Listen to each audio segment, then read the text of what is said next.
Lâmpada para os meus pés é a tua palavra e luz para os meus caminhos. Salmos 119, versículo 105. Aqui é o Bíblia na Praça, a torre de leitura bíblica 24 horas por dia. Este é o nosso alvo, nosso objetivo, e para isso nós contamos com você, com sua participação, sendo um leitor, colaborador, um apresentador, colaborador, um técnico online para nos ajudar, um intérprete em Libras e um intercessor. Nós temos algumas pessoas já cadastradas como intercessor deste projeto e contamos com você. Curta, se inscreva e compartilhe este canal para que esta palavra, esse projeto chegue a muito mais vidas. Você pode ter mais informações e se inscrever no nosso projeto acessando o nosso canal no Telegram. Lá você encontrará um formulário do Google Forms, onde você pode preencher, dando as diretrizes da sua escolha de horário e preferência. Temos também o nosso Twitter, biblianapraça.com, a Bíblia na Praça, né? E temos também o nosso Instagram, é o Bíblia na Praca, e você pode nos acompanhar. Siga e compartilhe. Vamos orar e vamos dar início hoje à live de hoje. Senhor, nós te louvamos, te bendizemos por esta hora, por este momento, por esta oportunidade que temos de ler a tua palavra. Ó Deus, que essa palavra possa ser viva e eficaz, possa frutificar em nossa vida e nos transformar, e possamos ser bênção na vida das pessoas, daqueles que nos cercam, no nosso lar, na nossa vizinhança, na nossa igreja. Ó Deus, no nosso trabalho. Nós te pedimos, abençoa a leitura de hoje. Em nome de Jesus nós te oramos. Vamos ler aqui, não é? A Gênesis 38, é o livro dos começos, que conta toda a história. Então, ele vem desde de 1 a 11, contando o início da criação, o surgimento da vida do homem. Depois ele passa ali por Noé, e encerra-se no capítulo 11. E no 12 inicia a trajetória, o chamado de Abraão e a trajetória, e vem até o 24. E no 25, ele narra a morte de Abraão, e aí inicia-se Isaac, a história de Isaac e Rebeca, e em seguida ele vem, aí no 27 inicia a narrativa de Jacó e Esaú, Isaac, Jacó e Esaú, e assim por diante ele vem. Depois ele chega no versículo, no capítulo 35, ele já fala dos descendentes de Jacó. No 36, os descendentes de Esaú. E no 37, José já introduz a história de José vendido pelos irmãos. E agora no 28, no 38, desculpa, nós temos Judá e Tamar. Então vamos lá, iniciar a leitura do versículo 1 de 38, Gênesis. Aconteceu que por este tempo que Judá se apartou de seus irmãos e se hospedou na casa de um adulamita chamado Ira. Ali viu Judá a filha de um cananeu chamado Sua. Ele a tomou por mulher e a possuiu. E ela concebeu e deu à luz um filho. E o pai lhe chamou tornou a conceber e deu à luz um filho. A este deu a mãe o nome de Onã. Continuou ainda e deu à luz outro filho, cujo nome foi Selá. Ele estava em Quezibe quando o teve. Ela estava em Quezibe quando o teve. Versículo 6 do 38. Judá, pois, tomou esposa para e seu primo gênito. O nome dela era Tamar. Porém, o primogênito de Judá, era perverso perante o Senhor, pelo que o Senhor o fez morrer. Aqui a nossa versão é Ara. Então disse Judá a Onã: possuí a mulher de teu irmão, cumpre o levirato e suscita descendência a teu irmão. Sabia, porém, Onã que o filho não seria tido por seu, e todas as vezes que possuía a mulher de seu irmão, deixava o sêmen cair na terra, para não dar descendência a seu irmão. Isso, porém, que fazia era mal perante o Senhor, pelo que também a este fez morrer. Então disse Judá a Tamar, sua nora: permanece viúva em casa de teu pai, até que Selá, meu filho, venha a ser homem. Pois disse: para que não morra também este, como seus irmãos. Assim Tamar se foi, passando a residir em casa de seu pai. Versículo 12 do capítulo 38 de Gênesis. No correr do tempo, morreu a filha de sua, mulher de Judá, e, consolado Judá, subiu aos tosquiadores de suas ovelhas em Tina, ele e seu amigo Ira, o Adulamita, e o comunicaram a Tamar: eis que o teu sogro sobe a Tina para tosquiar as ovelhas. Então ela despiu as vestes de sua viuvez e, cobrindo-se com um véu, se disfarçou e se assentou à entrada de Enaim, no caminho de Tina, pois via que Selá já era homem, e ele não lhe fora dada por mulher. E ela não lhe fora dada por mulher, no caso, a Selá. Vendo-a Judá, teve-a por meretriz, pois ela havia coberto o rosto. Então se dirigiu a ela no caminho e lhe disse: vem, deixa-me possuir-te, porque não sabia que era a sua nora. Ela respondeu: que me darás para coabitares comigo? Versículo 17. Ele respondeu: enviar-te-ei um cabrito do rebanho. Perguntou ela: dar-me-ás penhor até que o mandes? Respondeu ele: que penhor te darei? Ela disse: o teu selo, o teu cordão e o cajado que seguras. Ele, pois, lhes deu e a possuiu, e ela concebeu dele. Versículo 19. Levantou-se ela e se foi, tirou de sobre ti o véu e tomou as vestes da sua viuvez. Enviou Judá o cabrito por mão de Adulamita, seu amigo, para reaver o penhor da mão da mulher. Porém, não a encontrou. Então perguntou aos homens daquele lugar: onde está a prostituta cultual que se achava junto ao caminho de Enaim? Responderam: aqui não esteve meretriz nenhuma. Tendo voltado a Judá, disse: não a encontrei. E também os homens do lugar me disseram: aqui não esteve prostituta cultual nenhuma.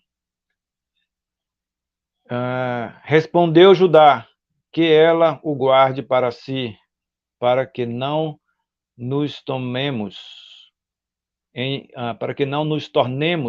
opróbrio. Mandei-lhe com efeito cabrito, todavia não a achaste.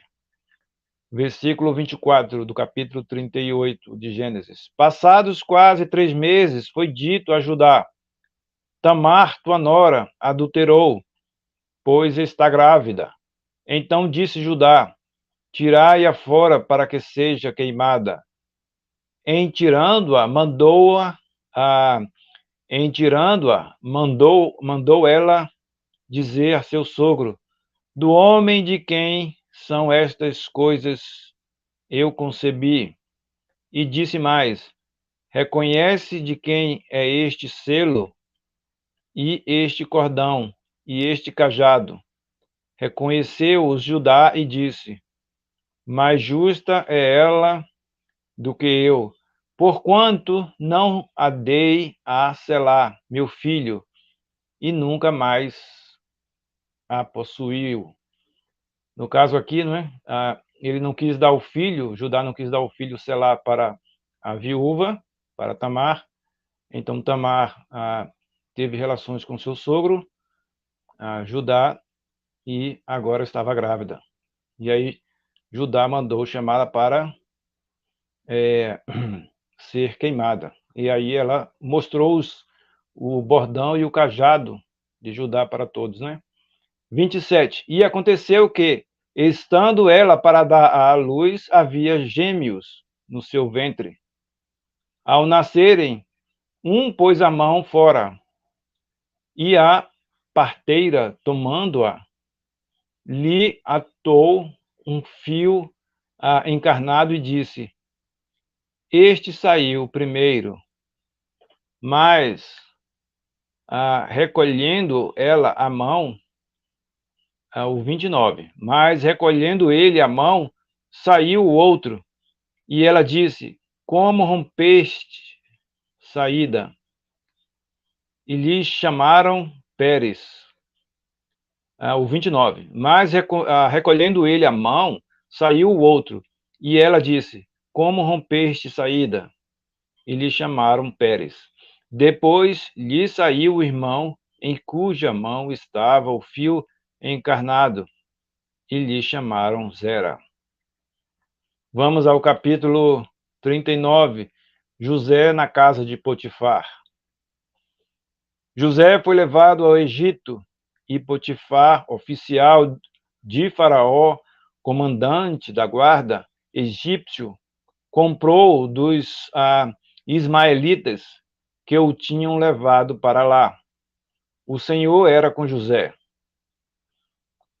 que veio a ser homem próspero, e estava na casa de seu senhor egípcio. Vendo Potifar que o Senhor era com ele, e que tudo o que ele fazia, o Senhor prosperava em suas mãos, logrou José mercê perante ele, a quem servia, e ele o pôs por mordomo de sua casa, e lhe passou às mãos tudo o que tinha. Versículo 6. E desde que o fizera mordomo de sua casa, e sobre tudo o que tinha, o Senhor abençoou a casa do egípcio, por amor de José. A bênção do Senhor estava sobre tudo o que tinha, tanto em casa como no campo.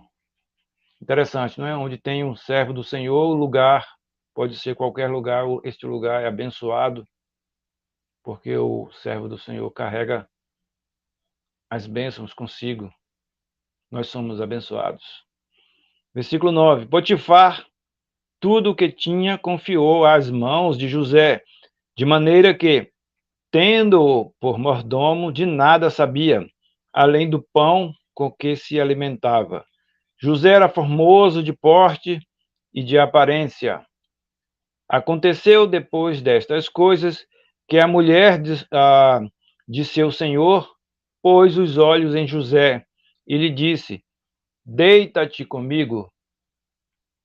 Ele, porém, recusou e disse à mulher do seu senhor: Tem-me por mordomo o meu senhor, e não sabe do que há em casa. pois tudo o que tem me passou ele às minhas mãos. Ele não é maior do que eu nesta casa, e nenhuma coisa me vedou, senão a ti, porque és sua mulher. Como, pois, cometeria eu tamanha maldade e pecaria contra Deus? Que consciência de José, né? Uma situação dessa. 10. Falando ela a José todos os dias, e não lhe dando ele ouvidos para se deitar com ela e estar com ela, sucedeu que, certo dia, veio ele à casa para atender aos negócios, e ninguém de casa se achava presente. Então ela o pegou pelas vestes e lhe disse: Deita-te comigo. Ele, porém, deixando as vestes nas mãos dela, saiu, fugindo para fora. Vendo ela que ele fugira para fora, mas havia deixado as vestes nas mãos dela, chamou pelos homens de sua casa e lhes disse: Vede, trouxe-nos trouxe-nos meu marido, este homem, para insultar-nos. Veio até mim para se deitar comigo, mas eu gritei em alta voz. Ouvindo ele que eu levantava a voz e gritava, deixou as vestes ao lado e saiu, fugindo para fora. Conservou ela junto de si as vestes dele, até que seu senhor tornou à casa. O versículo 17. Então lhe falou, segundo as mesmas palavras, e disse: O servo hebreu que nos trouxeste veio ter comigo para insultar-me. Quando, porém, levantei a voz e gritei, ele, deixando as vestes ao meu lado, fugiu para fora. Tendo o Senhor ouvido as palavras de sua mulher, como lhe tinha dito, desta maneira me fez o teu servo. Então se lhe acendeu a ira, e o Senhor de José o tomou e o lançou no cárcere, lugar onde os presos do rei estavam encarcerados. Ali ficou ele na prisão. O Senhor, porém, era com José, e lhe foi benigno, e lhe deu mercê perante o carcereiro. 22. O qual confiou às mãos de José todos os presos que estavam no cárcere, e ele fazia tudo quanto se devia fazer ali. E nenhum cuidado tinha o carcereiro de todas as coisas que estavam nas mãos de José, porquanto o Senhor era com ele, e tudo o que ele fazia, o Senhor prosperava. Então agora é o capítulo 40 de Gênesis, de título José na prisão interpreta 2 sonhos. Passadas estas coisas, aconteceu que o mordomo do rei do Egito e o padeiro ofenderam o seu senhor, o rei do Egito. Indignou-se Faraó contra os seus 2 oficiais, o copeiro-chefe e o padeiro-chefe, e mandou detê-los na casa do comandante da guarda, no cárcere onde José estava preso. O comandante da guarda pô-los a cargo de José, para que os servisse, e por algum tempo estavam na prisão. E ambos sonharam, cada um o seu sonho, na mesma noite, cada sonho com a sua própria significação. o copeiro e o padeiro do rei do Egito, que se achavam encarcerados. Vindo José pela manhã, viu-os, e eis que estavam turbados. Então perguntou aos oficiais de Faraó, que com ele estavam no cárcere da casa do seu senhor: por que tendes hoje triste o semblante? Eles responderam: tivemos um sonho, e não há quem o possa interpretar. Disse-lhes José: porventura não pertencem a Deus as interpretações? Contai-me o sonho. O versículo 9, de subtítulo: o sonho do copeiro-chefe. Então o copeiro-chefe contou o seu sonho a José e disse-lhe: em meu sonho havia uma videira perante mim, e na videira 3 ramos. Ao brotar a vide, havia flores, e seus cachos produziam uvas maduras. O copo de Faraó estava na minha mão. Tomei as uvas e as espremi no copo de Faraó, e o dei na própria mão de Faraó. Então lhe disse José: esta é a interpretação. Os 3 ramos são 3 dias.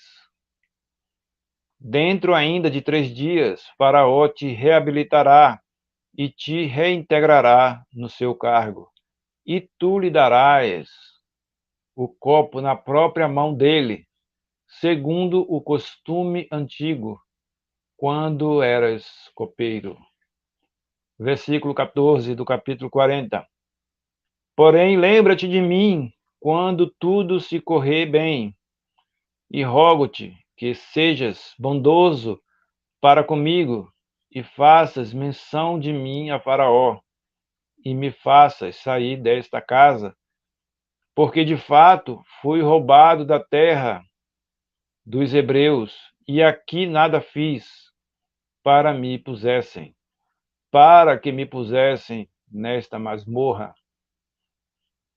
Agora o versículo 16, o sonho do padeiro-chefe. Vindo o padeiro-chefe, vendo o padeiro-chefe que a interpretação era boa, disse a José: eu também sonhei, e eis que 3 cestos de pão alvo, e eis que 3 cestos de pão alvo me estavam sobre a cabeça, e no cesto mais alto havia de todos os manjares de Faraó, arte de padeiro, e as aves os comiam do cesto na minha cabeça. Então lhe disse José: a interpretação é esta: os 3 cestos são 3 dias. Dentro ainda de 3 dias, Faraó te tirará fora a cabeça e te pendurará no madeiro, e as aves te comerão as carnes. No terceiro dia, que era aniversário de nascimento de Faraó, deu este um banquete a todos os seus servos. E no meio destes, reabilitou o copeiro-chefe e condenou o padeiro-chefe. Ao copeiro-chefe reintegrou no seu cargo, no qual dava o copo na mão de Faraó. Mas ao padeiro-chefe enforcou, como José havia interpretado. O copeiro-chefe, todavia, não se lembrou de José, porém, dele se esqueceu. Fim do capítulo 40 e desta história de José tão intrigante, né? Que nos leva a refletir sobre o controle de Deus na história e sobre nossas vidas também. Apesar de todos os males e acontecimentos que nos aconteçam durante nossa caminhada, que nós possamos ver a mão de Deus agindo em nossa vida, em nosso favor, porque Deus é bom é o único que é bom. Vamos orar e vamos agradecer a Deus por esta live, por mais esta live, por mais esta oportunidade.